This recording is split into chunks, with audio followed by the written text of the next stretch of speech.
Okay, lately I've been making a bunch of videos on things AQW could have done better. So today I thought I'd make a video on things they've done fantastically. Perhaps the last event that they will ever do which will be this good. The Throne of Darkness. What's not to love about this event? It had amazing classes, amazing characters, and surprisingly a riveting storyline genuinely worth watching. If AE released classes back to back for several weeks in a row, as they did back then, the player base would go crazy. Just look at the lineup they had. Arch Paladin, Scarlet Sorceress, Eternal Inversionist, Death Knight Lord, Daemon and Chrono Assassin. Not this exact order, but you get what I mean.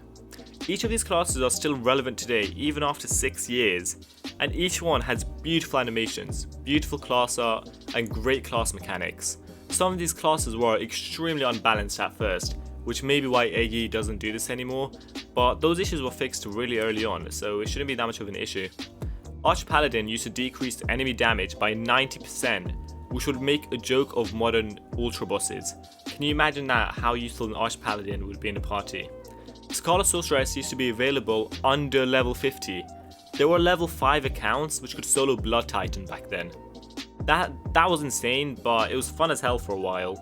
And another thing I have to mention is how the classes didn't have insane requirements like Void Highlord or Legion Revenant, but it was still really good. Arch Paladin required you to complete a bunch of storylines from different places, and it actually felt like you were playing the game rather than just repeating the same quest over and over again. Now, it wasn't just the classes that were so good, but the concept of the Throne of Darkness. Let me give you a quick summary of the main story. So, a mysterious stranger gathers together a bunch of new villains to talk about how the main character, you, have ruined their lives. Each one had a unique and interesting story and their own class at the end. My favourite was easily Ziri. He had a necklace which would grant any wish he wanted, and he was kinda insane. His story led to some insane moments in the game, such as you becoming a mod and fighting yourself. You can play yourself and see why he was such a good character, and you'll see basically what I mean. After each villain has finished telling their story, the mysterious stranger reveals himself, and spoiler alert, it's you.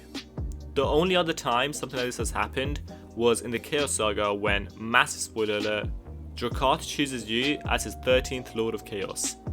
Anyways, I don't know what AE is up to these days because it's not AQW Mobile, so I just hope they decide to listen to their players and do stuff that we actually want, like a revamped PvP system maybe. But that's a video for another day.